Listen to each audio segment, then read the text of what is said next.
أعوذ بالله من الشيطان الرجيم. بسم الله الرحمن الرحيم.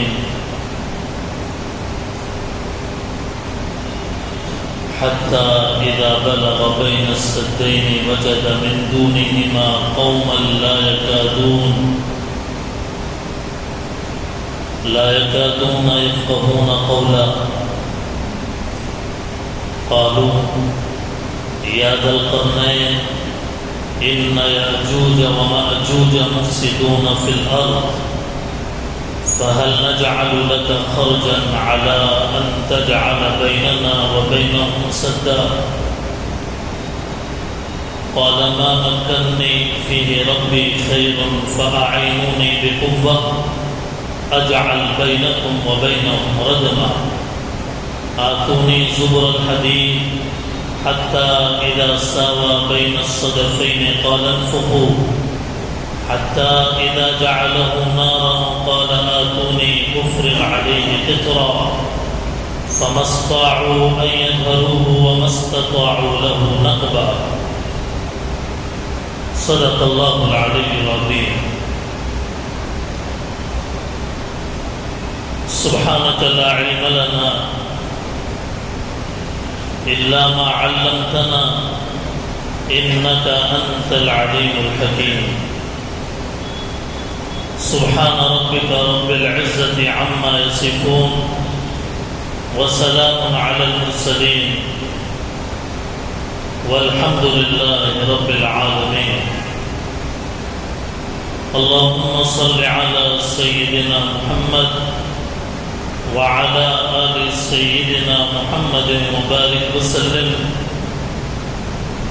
اللهم صل على سيدنا محمد وعلى آل سيدنا محمد وبارك وسلم.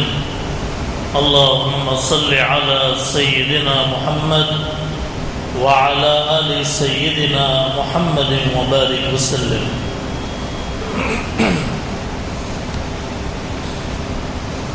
بزرگان محترم، سامعین عالی وقار، عزت و احترام کے لائق معزز حاضرین، علامات قیامت کے بیان کا سلسلہ جاری ہے۔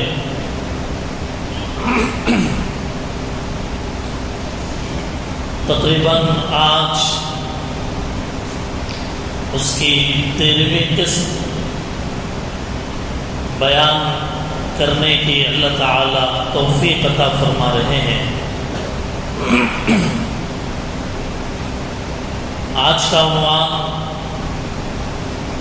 علامات قیامت میں دجال کا قتل اور یاجوج ماجوج کا خروج۔ اس سے پہلے سے دجال کے سلسلے میں 2-3 جمعے تفصیل عرض کی گئی کہ دجال کا فتنہ کیا ہے،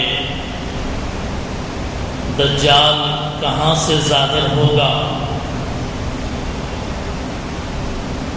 اور بطور خاص دجال کے بارے میں جس حدیث کے اندر تفصیل سے بیان کیا گیا، حدیث جساسہ، اس حدیث کی روشنی میں بھی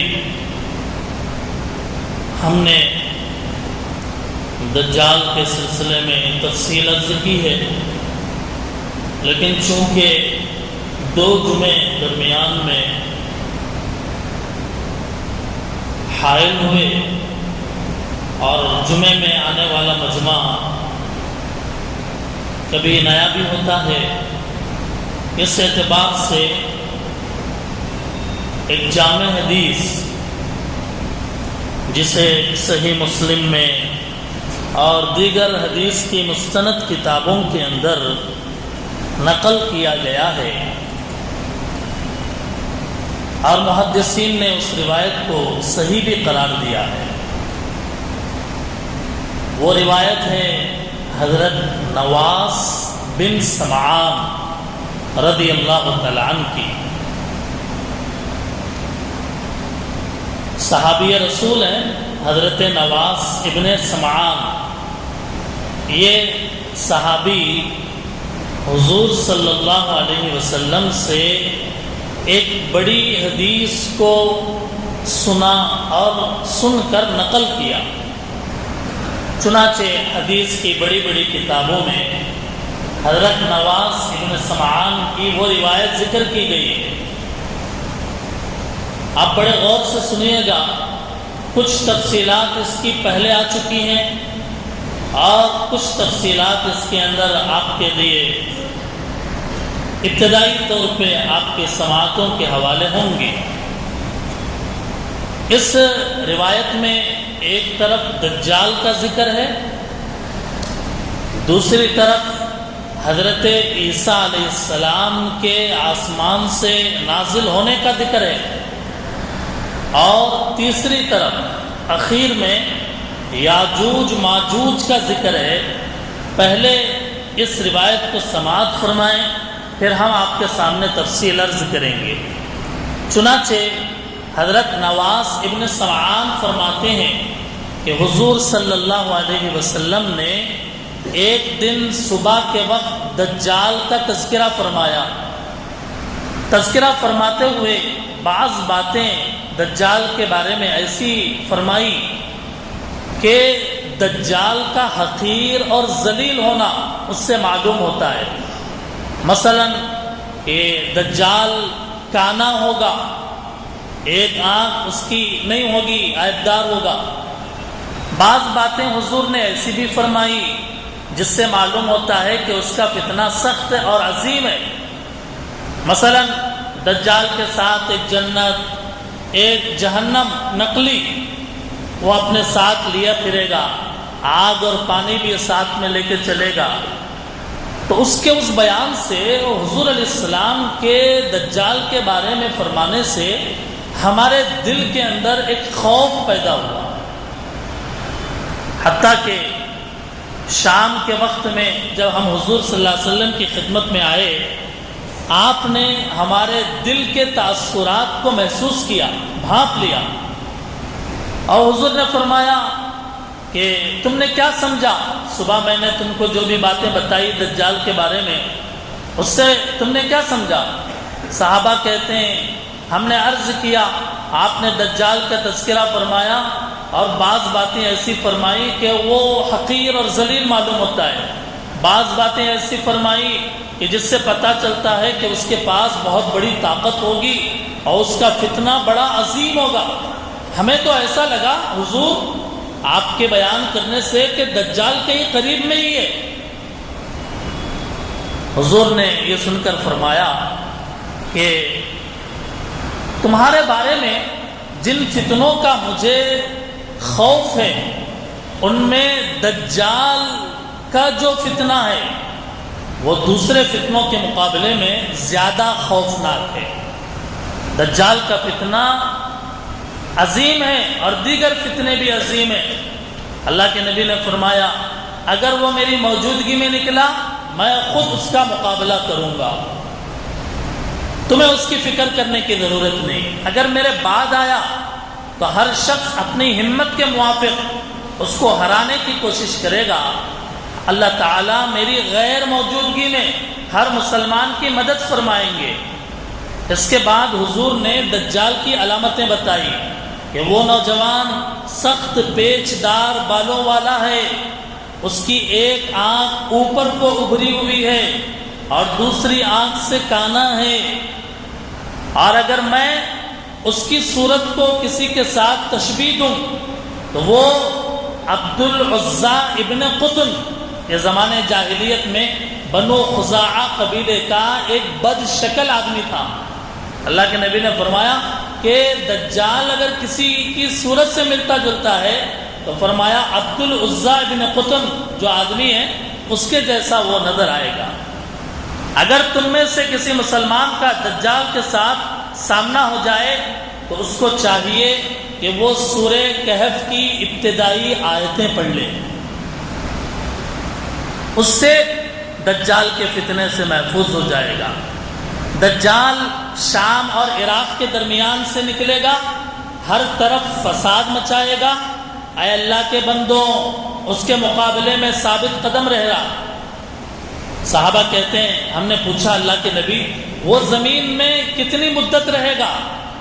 آپ نے فرمایا وہ 40 دن رہے گا، لیکن پہلا دن 1 سال کے برابر ہوگا، دوسرا دن 1 مہینے کے برابر ہوگا، تیسرا دن 1 ہفتے کے برابر ہوگا، اور باقی دن عام دنوں کے برابر ہوں گے۔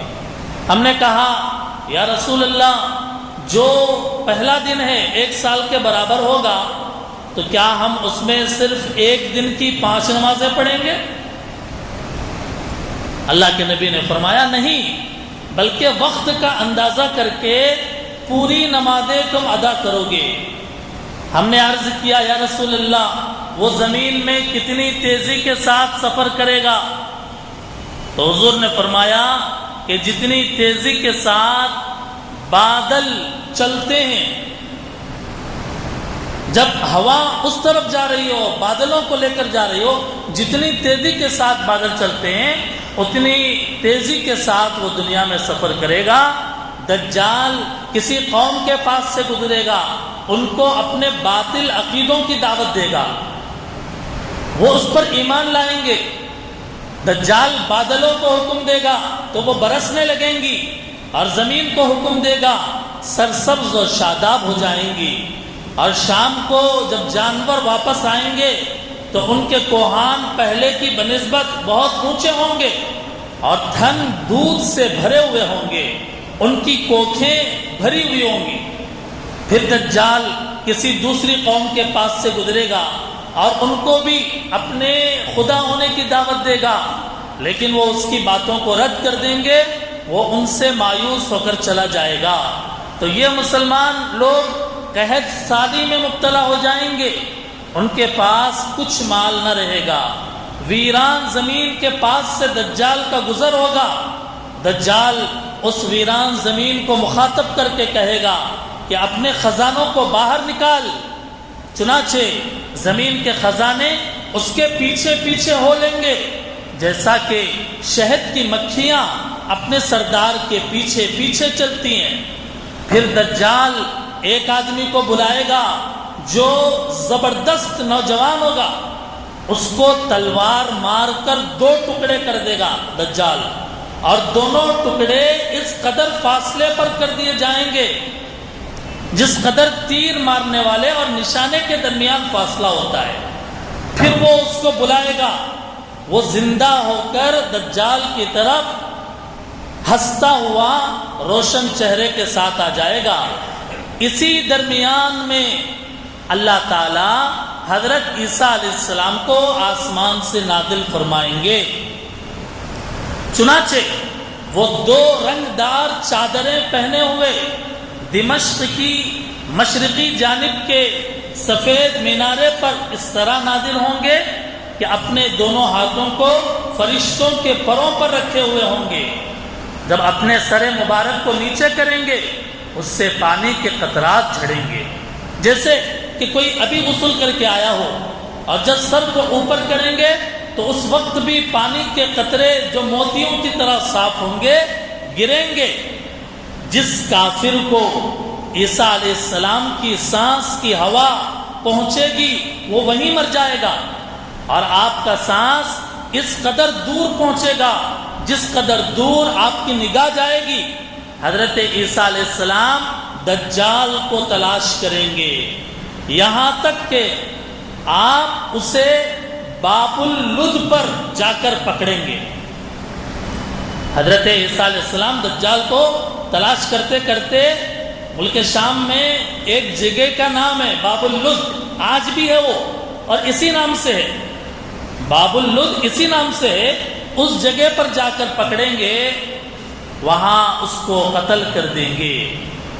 حضرت عیسیٰ علیہ السلام پھر لوگوں کے پاس تشریف لائیں گے اور ان کے چہروں پر ہاتھ پھیریں گے اور جنت میں اعلیٰ درجات کی ان کو خوشخبری سنائیں گے۔ حضرت عیسیٰ علیہ السلام ابھی اسی حال میں ہوں گے کہ اللہ تعالیٰ کا حکم ہوگا میں اپنے بندوں میں ایسے لوگوں کو نکالوں گا جن کے مقابلے کی کسی کو طاقت نہیں. اللہ حکم دیں گے اے عیسیٰ علیہ السلام آپ مسلمانوں کو جمع کر کے کوہ طور پر چلے جائیں. حضرت عیسیٰ علیہ السلام ایسا ہی کریں گے.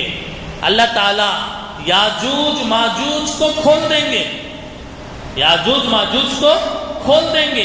حتیٰ اذا فتحت یاجوج و ماجوج, قرآن میں یاجوج ماجوج کھول دیے جائیں گے.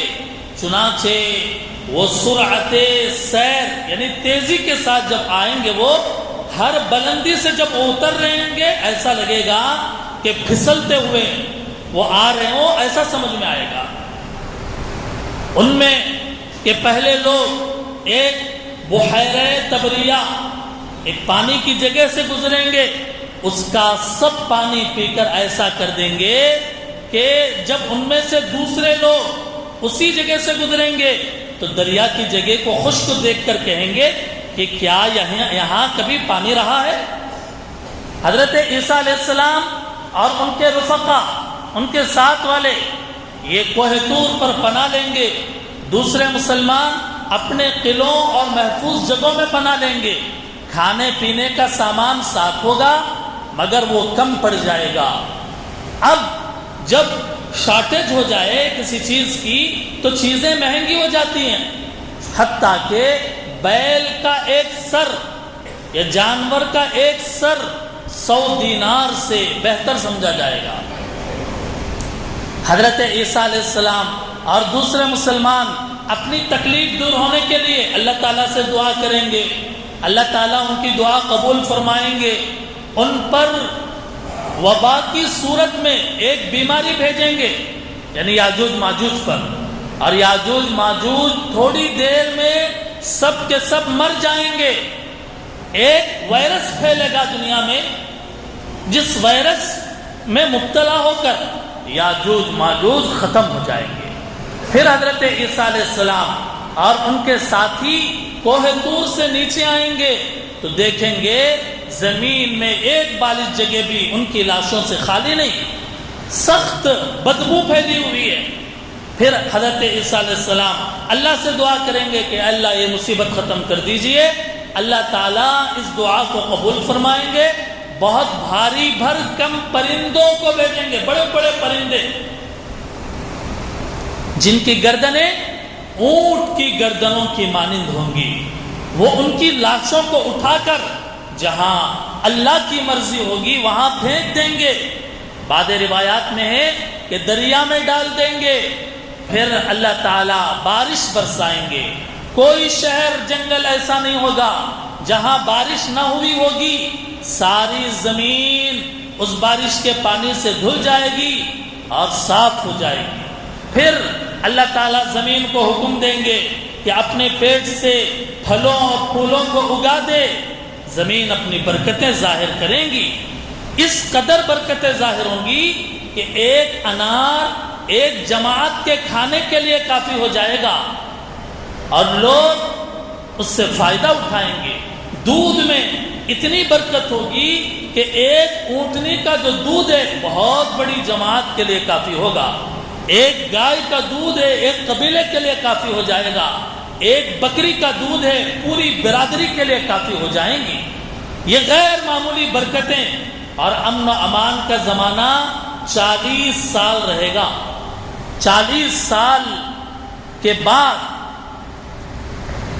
جب قیامت کا وقت آ جائے گا اس وقت اللہ تعالیٰ ایک خوشگوار ہوا چلائیں گے جس کی وجہ سے سب مسلمان اس خوشگوار ہوا سے متاثر ہو کر وفات پا جائیں گے. اور جب قیامت آئے گی تو ایسے شریر اور اوباش بدکار اور خدا کے نافرمانوں پر قیامت قائم ہوگی کہ جو کھلم کھلا حرام کاری جانوروں کی طرح کریں گے. ایسے ہی لوگوں پر قیامت آئے گی. یہ روایت ہے جس کو مسلم شریف میں اور دیگر مستند کتابوں کے اندر ذکر کیا گیا. آپ نے سنا اس کو اس میں ایک طرف حضور صلی اللہ علیہ وسلم نے صحابہ کرام کو دجال کے بارے میں بتایا تفصیل، اور دوسری طرف حضرت عیسیٰ علیہ السلام کے نازل ہونے کے بارے میں بتایا، اور یہ بھی بتایا کہ حضرت عیسیٰ علیہ السلام آسمان سے اتر کے دجال کو قتل کریں گے، اور پھر دجال جب قتل ہوگا حضرت عیسیٰ علیہ السلام کی زندگی میں یاجوج ماجوج کو کھول دیا جائے گا، اور پوری دنیا کے اندر یاجوج ماجوج کی جانب سے فتنہ برپا کیا جائے گا، قتل و غارت گری ہوگی دنیا کے اندر، خون ہی خون، لڑائیاں جھگڑے یاجوج ماجوج کی وجہ سے، اور پھر اس کے بعد حضرت عیسیٰ علیہ السلام کی دعا سے اللہ تعالیٰ اس دنیا کو یاجوج ماجوج کے فتنے سے محفوظ کریں گے۔ یہ ایک خلاصہ ہے، یہ ایک اہم مواد ہے۔ اب آئیے قرآن کریم کی طرف۔ قرآن کریم میں 2 مقام پر یاجوج ماجوج کا ذکر آیا ہے بطور خاص۔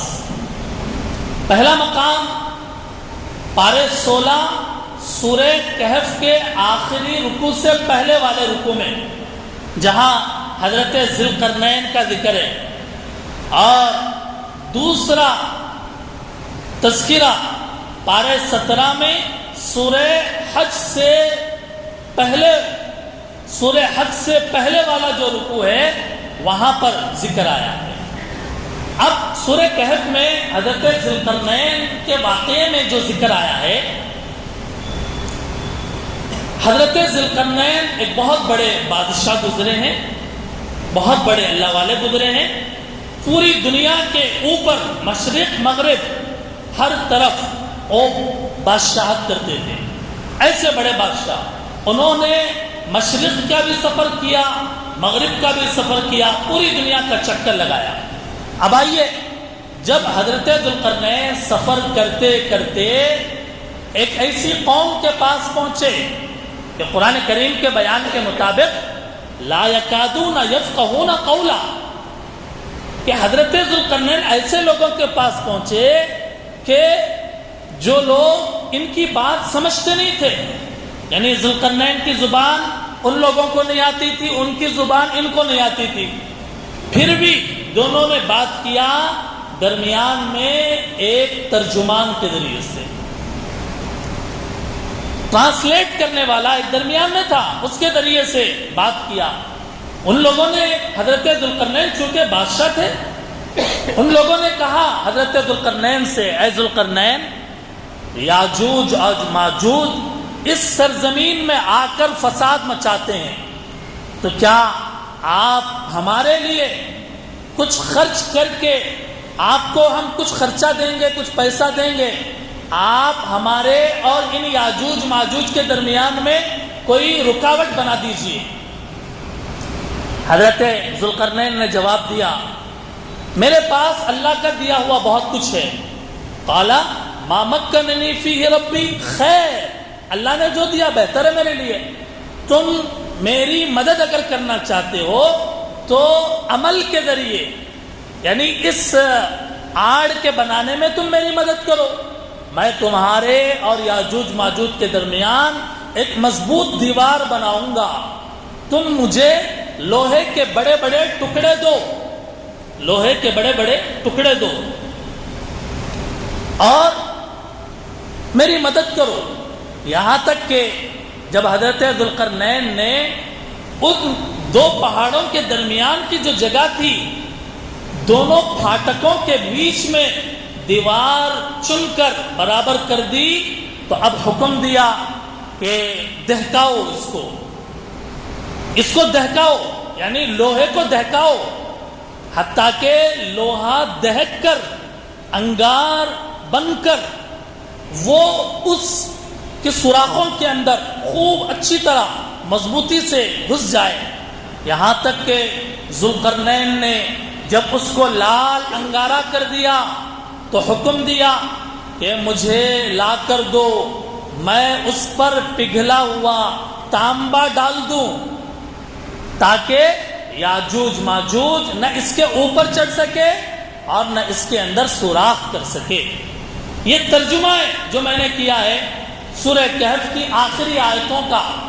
حتی قالوا یا ذا القرنین ان یاجوج وماجوج مفسدون فی الارض فهل نجعل لك خرجا على ان تجعل بيننا وبينهم سدا قال ما مكنني فيه ربي خير فأعينوني بقوة أجعل بينكم وبينهم ردما آتوني زبر الحديد حتى إذا ساوى بين الصدفين قال انفخوا حتى إذا جعله نارا قال آتوني أفرغ عليه قطرا فما استطاعوا أن يظهروه وما استطاعوا له نقبا۔ یہ ان آیتوں کا میں نے ترجمہ کیا ہے۔ اب ذوالقرنین کا بھی تذکرہ آیا، یاجوج ماجوج کا بھی تذکرہ آیا قرآن کریم کی روشنی میں۔ مفسرین فرماتے ہیں کہ یاجوج ماجوج کوئی عجیب و غریب مخلوق نہیں ہے، بلکہ وہ انسانوں ہی میں سے ایک قسم کے انسان ہیں۔ حضرت نوح علیہ السلام کے 3 بیٹے تھے، حام، سام، یافس۔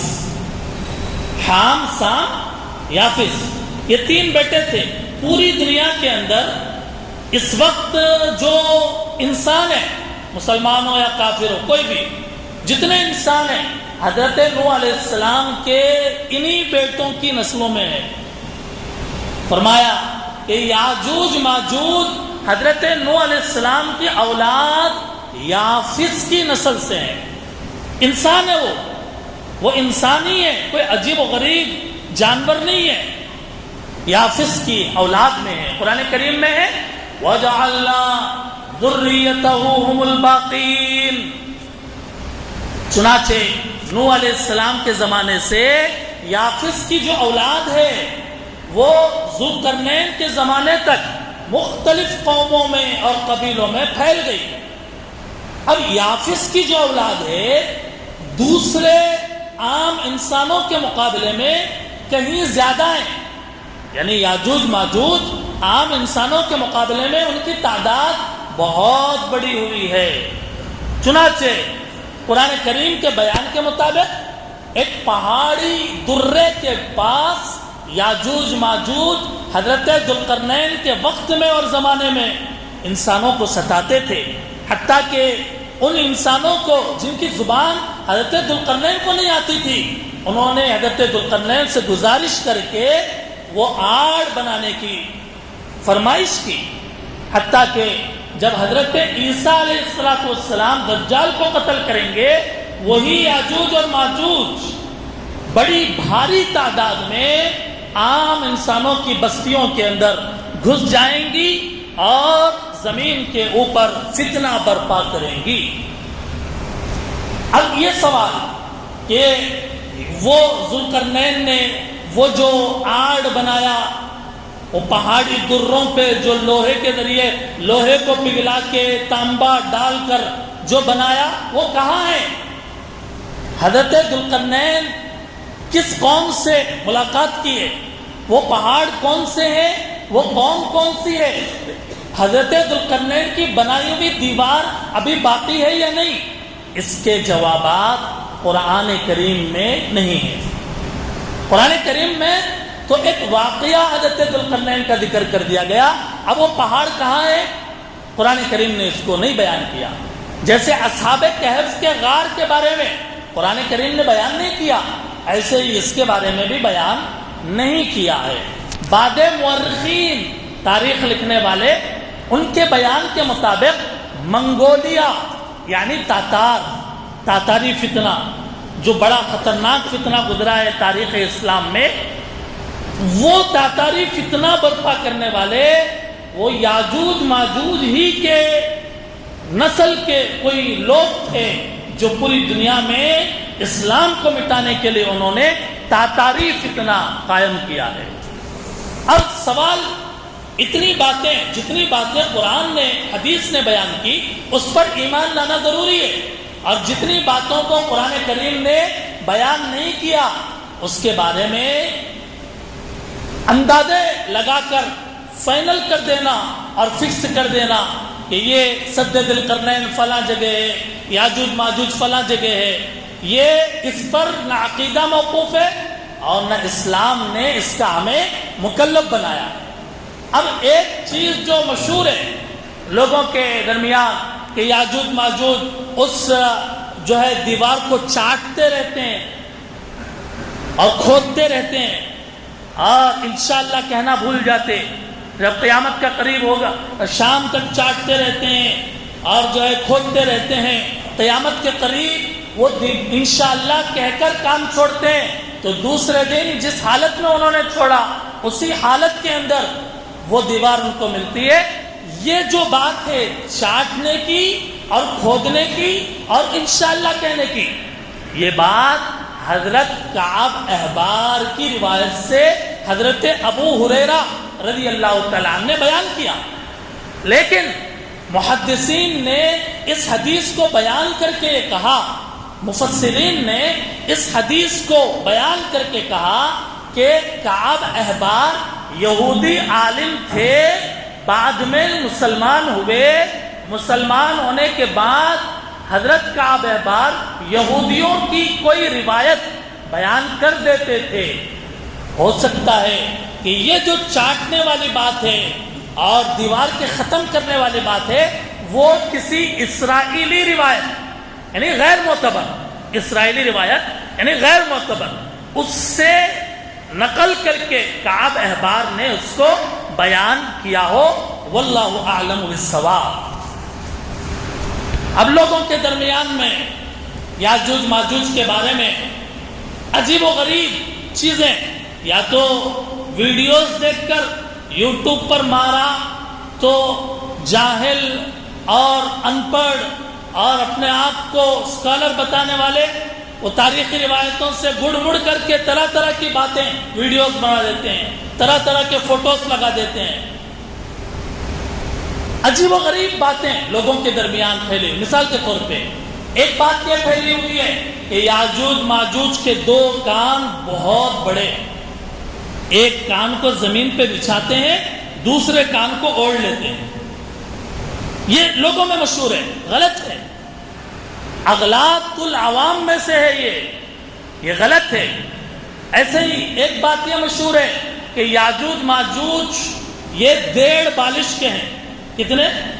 1.5 بالش کے ہیں، وہ زمین میں ٹن ٹن ٹن ٹن چلتے رہتے ہیں، 1.5 بالش کے ہیں، یہ 1 ہاتھ کا قد ہے ان کا، یہ بھی غلط ہے۔ یا بہت بڑے قد و قامت والے، ایسا مشہور ہے، یہ بھی غلط ہے۔ عام انسانوں کی طرح ہے وہ، لیکن نوح علیہ السلام کی اولاد میں یافس کی نسل سے ہیں۔ ایسے ہی ایک بات یہ بھی مشہور ہے کہ یاجوج ماجوج کے کھانے کے لیے اللہ تعالیٰ سمندر کو سال میں 2 مرتبہ ایک بہت بڑی مچھلی باہر پھینکنے کا حکم دیتے ہیں۔ اتنی بڑی مچھلی کہ 24 گھنٹے بھی اگر اس مچھلی پر چلتے رہیں اس کی دم اور کان کے درمیان یہ اتنا فاصلہ طے نہیں ہو سکتا، اتنی بڑی مچھلی ہے، یہ بھی مشہور ہے، یہ بھی غلط ہے، رانگ، اس کی کوئی حقیقت نہیں ہے۔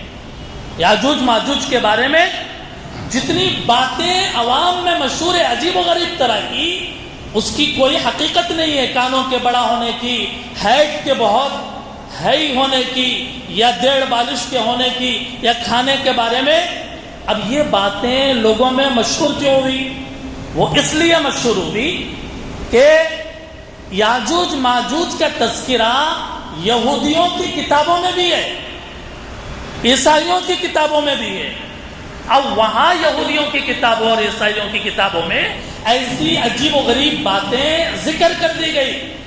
اب سننے والے جب انہوں نے یاجوج ماجوج کو سنا، ان کے بارے میں ان کی کتابوں کی تفصیلات سنی، تو یہ سمجھ گئے اسلام میں بھی وہی باتیں ہوں گی، مسلمانوں کے دماغ میں بھی وہ بات ایسے ہی چڑھ گئی، حالانکہ اس کی کوئی حقیقت نہیں ہے۔ یاجوج ماجوج کے بارے میں جتنی باتیں قرآن میں ذکر کی گئی ہے ہم نے اس کو خلاصے کے طور پہ آپ کے سامنے عرض کیا ہے۔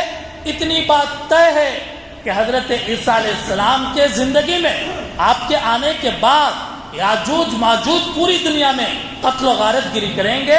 اللہ ایک وائرس کے ذریعے سے ان کا خاتمہ کریں گے اور پھر آسمان سے بارش برسا کر زمین سے ان کا صفایا کر دیں گے۔ علامات قیامت کو بیان کرنے کا مقصد ہمارا یہ ہے کہ مسلمانوں کو اسلامی عقیدوں کا اور اسلامی تعلیمات کا، احادیث کا اور قرآن کی آیات کی تفسیر کا صحیح نالج ملے اور وہ جاننے والے بنے کہ قرآن میں کیا ہے علامات قیامت کے بارے میں، تاکہ اگر دنیا کے اندر کوئی بات ایسی پیش آتی ہے وہ جان سکے کہ ہاں اس کا ذکر قرآن میں ہے، ہاں اس کا ذکر حدیث میں ہے۔ دعا فرمائیں کہ اللہ تعالی ہمیں ایمان پر استقامت نصیب فرمائے اور قیامت تک اور ہماری موت تک ہمیں کلمے کی توفیق عطا فرماتے رہیں اور دین پر عمل کرنے کی اللہ تعالی توفیق عطا فرماتے رہیں۔ وآخر دعوانا ان الحمد للہ رب العالمین۔